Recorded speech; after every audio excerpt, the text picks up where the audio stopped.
There's a stretch of Highway 191 in Utah where engines stop without warning. Radios fall to static. Headlights dim until the night swallows the road. One survivor claimed he saw human shapes pulling themselves out of the asphalt, dragging their bodies across the blacktop. He swore they followed him.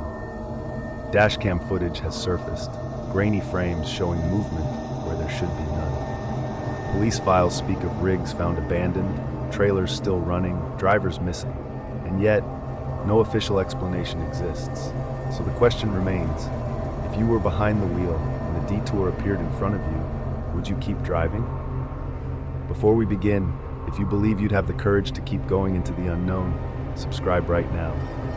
And if you know you'd never set foot on Highway 191, tell us in the comments why. Highway 191 cuts through the heart of Utah. It runs for hundreds of miles, weaving across desert plains, climbing through jagged cliffs, and skirting the edges of canyons where the wind never seems to rest. For most drivers, it's just another stretch of American asphalt. But to truckers, it carries a reputation. They speak in hushed tones about a 10-mile span of road where machines falter. Diesel engines sputter as if suffocated. Radios erupt with static even when turned off. Batteries drain in minutes, and drivers who stop in that section often don't start again. Authorities, of course, dismiss it. Police reports mark these cases as exhaustion, inattentive driving, fatigue from long hauls. But the drivers who've lived through it insist on something else. They whisper that the road itself has weight, that there's a presence buried deep beneath the asphalt, pressing upward with every passing rig. Imagine it, endless desert on either side. Red rock formations rising like broken monuments. The kind of silence that gnaws at the back of your mind. No traffic, no signs of life. Just the low whistle of dry wind cutting through canyons, carrying sounds you can't quite place. At times it almost resembles a voice, carried for miles across stone. And when the sun falls, that silence deepens. The desert sky above turns black, stars glinting like watchful eyes. Headlights stretch forward, but they barely pierce the dark. The beam doesn't feel like light in the desert night. It feels like a fragile thread, keeping the driver tethered to reality, while everything outside the glass waits patiently in shadow. Ray knew this road well. He'd been driving for more than 2 decades, a veteran trucker who'd seen every kind of breakdown, every kind of roadside emergency. To him, Highway 191 was just another assignment, another midnight haul. His trailer was empty, his route familiar, his body worn but steady. Yet, even for a man like Ray, there was something different about this night. He'd started the run after sunset, convinced he'd push straight through until morning, coffee in his cup holder, logbook in the passenger seat, radio tuned low, more for company than for music. But once he crossed into the stretch near Moab, the air shifted. The cab grew colder despite the heater running. His headlights, strong and clean, seemed to fight against a darkness thicker than usual. The dry wind outside carried with it a sound, faint, like a low howl, rising from the canyons. Ray told himself it was nothing, just the desert playing tricks. Yet the longer he drove, the heavier his chest felt, as though something unseen was watching the highway just ahead of him, waiting. This was the introduction to what truckers call the Devil's Detour. And Ray was about to find out why no one speaks of it without lowering their voice. Ray had been on the road for nearly 3 hours when the first signs began to appear. Nothing dramatic, nothing that would catch the eye of someone unfamiliar with long hauls. But for a driver who knew every hum of his engine, every flicker of his dash lights, something was off. The GPS, mounted to his dash, glitched for the first time. The blue line guiding his route stretched suddenly, recalculating. It showed him driving in circles, looping highways that didn't exist on any map. Then the screen froze, the voice guidance repeating one word in a tone that made his chest tighten. Detour, detour, detour. He tapped the screen, convinced it was a system error, until the display went black. When it powered back on, the route was normal again. Still, Ray felt his palms sweating on the wheel. He'd been driving rigs long enough to know machines don't glitch without reason. Minutes later, the CB radio, left on low for chatter from other truckers, crackled to life. But this wasn't the usual late-night check-ins, no weather updates, no drivers trading highway banter. Instead, he heard something faint, a voice whispering low, almost like his own name. Ray! Ray! He froze, one hand tightening around the mic, but the channel was empty. Static hissed for a few seconds, then silence. He switched through channels one by one, nothing but dead air. When he turned back to channel 19, the whisper was gone. He tried to shake it off. Fatigue, he told himself. It was nearly midnight, the desert empty, and the mind has a way of inventing sounds when silence presses in. Still, he couldn't ignore the way the hairs on his arms stood up, the way the cab felt suddenly smaller. The highway itself seemed different. Headlights stretched forward but flickered at the edges like candles threatened by a draft. Once, the lights dimmed so sharply he thought the rig was shutting down.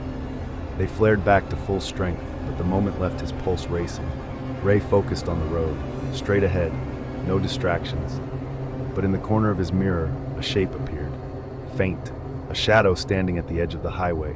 He turned his head. Nothing. Empty desert. When he looked back into the mirror, the shape was gone. Again, he told himself it was exhaustion. 20 years on the road had taught him the tricks fatigue plays on the mind. Phantom figures, shapes and shadows, tricks of light. But even as he spoke to himself, convincing himself it was nothing, his grip on the wheel tightened. The silence outside seemed heavier now, oppressive. It wasn't just quiet. It was the kind of silence that makes you wonder if something else is listening. Watching, waiting. Every bump of the tires on the asphalt seemed too loud, echoing into the night. The wind against his cab wasn't just wind anymore. It almost sounded like breathing, long and slow, just beyond the glass. Ray cleared his throat, speaking out loud just to hear another voice. He muttered about being tired, about needing another coffee. But as soon as the sound left his mouth, he felt foolish, as if he wasn't alone.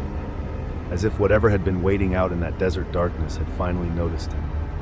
The road stretched endlessly forward, his headlights chasing a path that seemed to shrink, closing in on him with every mile. And in that moment, Ray realized the drive had changed.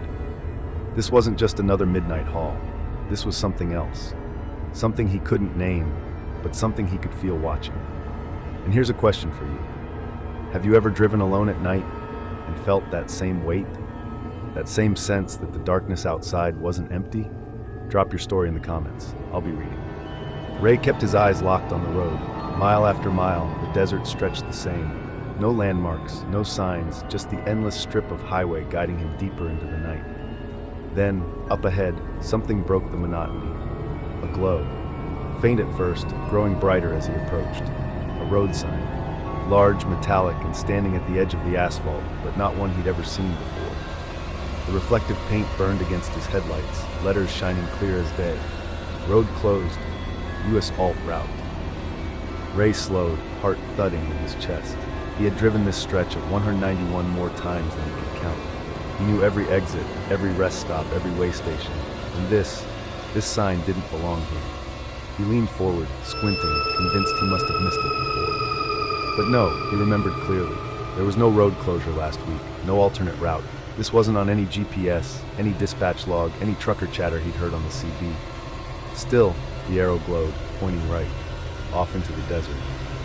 Ray gripped the wheel tighter. His gut told him no. Something was wrong. Everything about the sign screamed at him to keep going straight, to ignore it. But another voice rose in his mind, the voice of responsibility. Deadlines, dispatch waiting, deliveries depending on him being on time. If he turned back, he'd lose hours. If he stopped, he'd fall behind. And in his line of work, mistakes like that cost contracts. So against the gnawing instinct in his chest, Ray eased the wheel right. The rig rolled onto the alternate path, tires crunching over worn asphalt that looked far older than the rest of the highway. As soon as he made the turn, the glow of the detour sign vanished. Not dimmed, not faded, gone. He looked in the mirrors. No sign, no arrow. Just the long, empty highway stretching back into darkness. The alternate road narrowed quickly. What began as a double lane dwindled into a single stretch of cracked pavement. The desert walls on either side seemed to press in, red rock rising higher, closing around him like a canyon that hadn't been there before. Ray adjusted his mirrors. Empty. Not a single pair of headlights behind him. Not even stars above. He noticed it then. The sky. Where the Utah desert should have been alive with constellations, there was nothing. No moon, no stars, just blackness overhead, as if the sky had been erased. Inside the cab, the air thickened, heavy.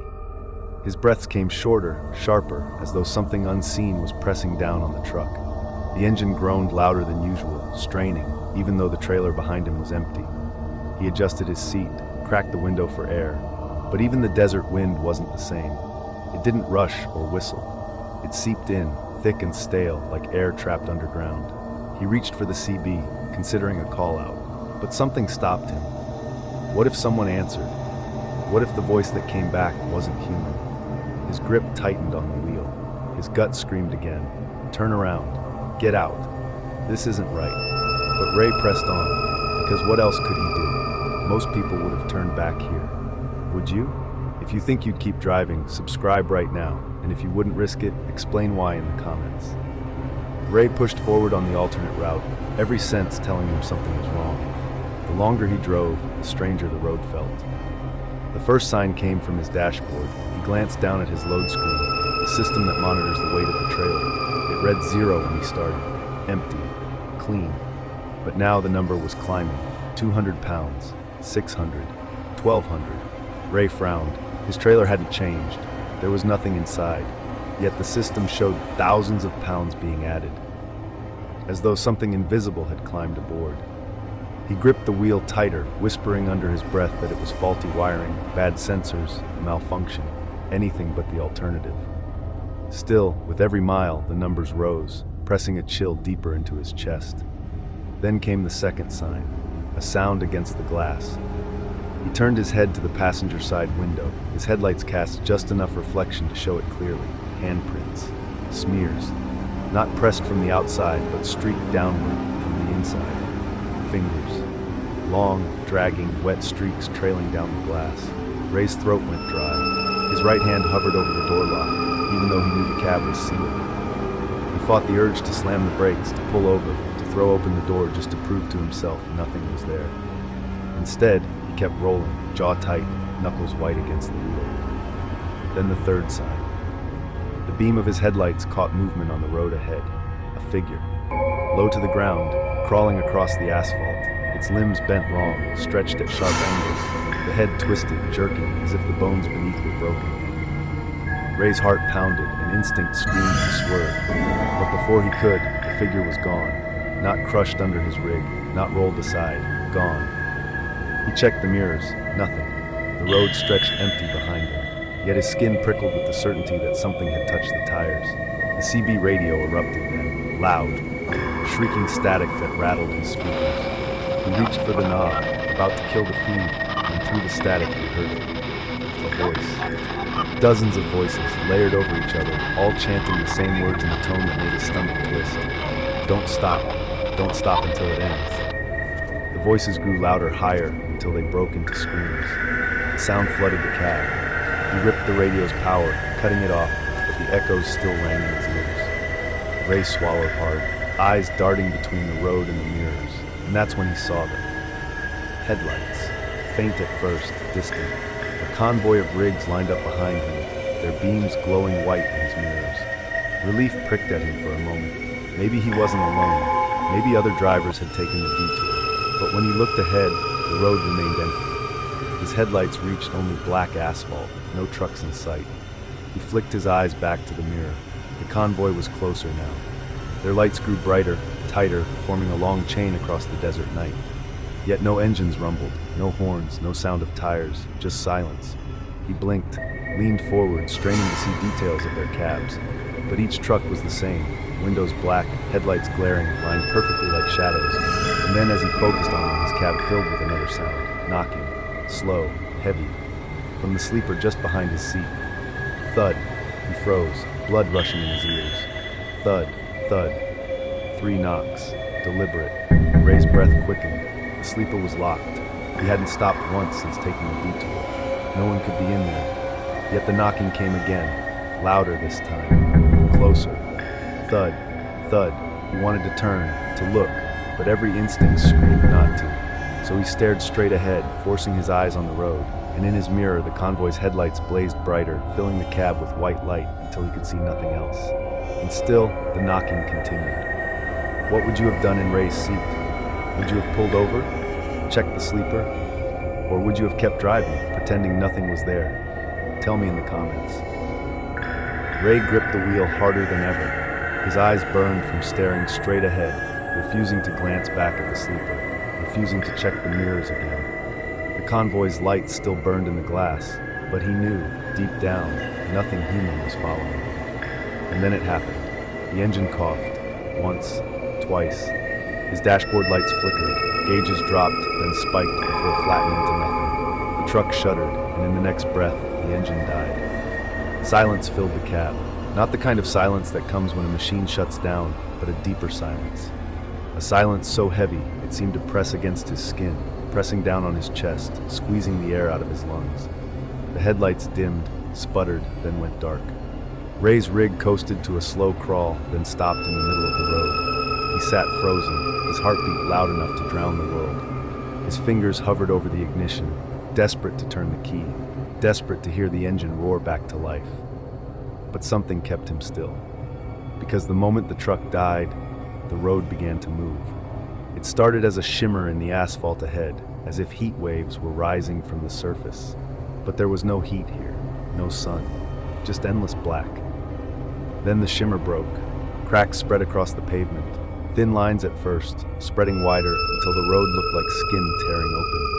And from those cracks, hands emerged, pale, stretched, too long. Fingers scraping against the blacktop as they pulled at the surface, dragging bodies upward.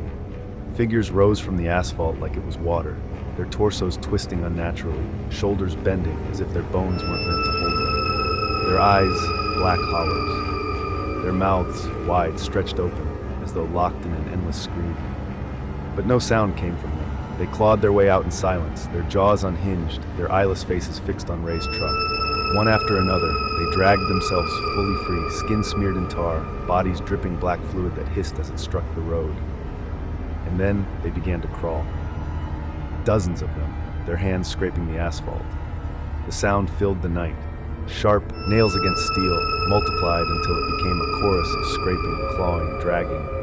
Ray snapped from his frozen state. His hands flew to the ignition. He twisted the key. Once, twice, nothing. The dash remained dead. He tried again, harder. The starter clicked, sputtered, then fell silent. That's when the whispers began. At first, faint, a low murmur like 100 voices speaking at once, then louder, clearer. They filled the cab, vibrating in his bones. He couldn't make out the words, not at first. But the more he strained to listen, the more the whispers shaped themselves into something familiar. His name, over and over. Ray, Ray, Ray! He screamed at the ignition, slamming the key forward, his other hand pounding the dashboard. Static burst from the dead radio, shrieking, filling the cab until it drowned out even his own heartbeat. Outside, the figures reached his rig. Their hands slapped against the metal, tar smearing across the doors, the windshield, the trailer walls. They pulled themselves higher, fingers hooking onto the steel, dragging their bodies up the sides. The sound was unbearable. 1,000 claws scratching, bending metal. Ray twisted the key one last time. Static roared. The whispers screamed his name in unison, and still, the engine stayed dead. If your rig died here and those figures were clawing their way to you, would you still be watching? If you would, subscribe now. If you'd shut this video off, tell us why in the comments. Ray's lungs burned with every breath.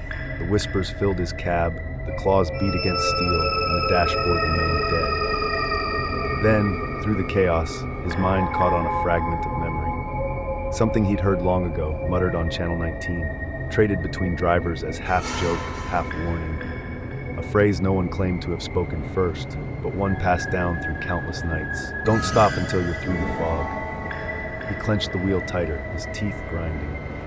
If there was truth in those words, this was the moment to test it. Ray twisted the key again. Once, twice. The engine sputtered, coughed. Then, with a shudder that rattled the entire cab, the diesel roared back to life. The dashboard lit in a flash of green and red, the gauges snapping upright. The radio howled with static before cutting out. The headlights burst forward, spilling light across the crawling figures. And in that instant, every pale head turned toward him. Ray slammed the accelerator. The rig lurched, tires screeching against the cracked road. Figures slammed against the grill, bodies tumbling beneath the wheels. The truck barreled forward, tearing through the swarm. Hands clawed at the trailer walls, thundering against the steel like hail. Each impact echoed like a drum beat, shaking the entire rig. Ray gritted his teeth, eyes locked ahead. He couldn't let off, couldn't slow. The words repeated in his mind, a desperate chant. Don't stop, don't stop, don't stop. The road ahead seemed endless. His headlights revealed nothing but blacktop stretching forward. Yet no matter how fast he pushed, the scenery refused to change. The canyon walls loomed, identical, mile after mile. The dashboard clock froze, 3:12 a.m. No movement, no seconds ticking forward. Time itself had locked in place. Ray checked his mirrors. The convoy of rigs was gone. But shadows still moved across the trailer walls. Figures clung to the sides, their claws digging into the metal. One slammed against his passenger window, its eyeless face pressed to the glass, its mouth opening wider and wider until the skin tore at the corners. The cab shook, the steering wheel trembled in his grip. The speedometer read 65, then 75, then 80. Still, the road stretched forward with no end. His heart pounded in rhythm with the engine. His mind screamed for release, for any sign of escape. And then one figure clawed its way higher. It pulled itself across the hood, dragging its body up from the grill. Tar smeared in long black streaks across the windshield. Ray's lights caught its face clearly now, empty sockets. A mouth that hung open in a frozen scream, though no sound came. Fingers like broken glass pressed against the glass, tapping, scraping, leaving streaks of black across his line of sight. Ray shouted, slamming his fist against the horn. The blare erupted, echoing into the void. The figure jolted, but didn't move. It stayed fixed on him, its head tilting slowly to the side. And then, just beyond its body, the horizon changed. The black sky cracked. A faint line of color appeared. The first glow of desert dawn. The hood figure's mouth stretched wider, splitting unnaturally as if in protest. Its hands pressed harder against the glass, trying to blot out his view. But Ray saw it. The horizon, the red earth rising with the sun. The world he recognized, waiting beyond the stretch of road. He pressed harder on the accelerator, the rig screaming with effort, his entire cab vibrating with the strain. If he could just reach the horizon, maybe, just maybe, he'd make it through. He peers. The rig bursts through into dawn light. Ray didn't remember how the rig broke through. One moment, the figure clung to his windshield, its hollow eyes fixed on him, its mouth splitting wider with every second. The next, daylight burst across the horizon. The road widened. The canyon walls fell away, and the asphalt beneath his tires smoothed into the familiar surface of Highway 191. Ray gasped, his chest heaving. The dashboard clock clicked forward again. 3:13 a.m. Only 1 minute passed, though his body felt as though he had driven through an eternity. He pulled over at the first open rest stop. Shaking, sweat-soaked, hands trembling so badly he could barely hold a pen, he filled his logbook. He forced himself to write it all down, every detail, before it could vanish from memory. But when he reported the incident, no one believed him. Authorities told him what they always tell drivers: exhaustion, fatigue, his mind playing tricks in the endless dark. Yet the evidence didn't agree. His GPS records showed something impossible. The trip should have taken 4 hours. His truck's data log showed 16, 12 hours unaccounted for, vanished into nothing. And his trailer, when he climbed out to check it, the steel walls were smeared in black. Dozens of handprints, tar-like, pressed deep into the metal. They didn't wash off. Not with soap, not with chemicals, not with weeks of scrubbing. To this day, the stains remain. Ray isn't alone. His account matches others whispered about on trucker forums, on late-night CB chatter. Survivors, few as they are, tell the same story. A glowing detour sign where none should exist. A stretch of road that appears and vanishes. Engines shutting down without cause, and pale figures dragging themselves out of the asphalt to reach for whoever dares stop. Local lore goes further. Old stories claim that the highway was carved across land where countless lives were lost. Burial sites, battle sites, places the desert swallowed without ever giving back. Some say Highway 191 isn't cursed because of what lies beneath it. They say the road itself has become alive, hungry, feeding. And if that's true, then every driver who disappears isn't simply lost. They've been taken. So tell me, would you dare drive Highway 191 alone at night? If you would, subscribe right now and prove your courage. If not, comment below with the one reason you'd never take the Devil's Detour. And remember, if you ever see a glowing detour sign on Highway 191, don't take it, because the road might not let you leave.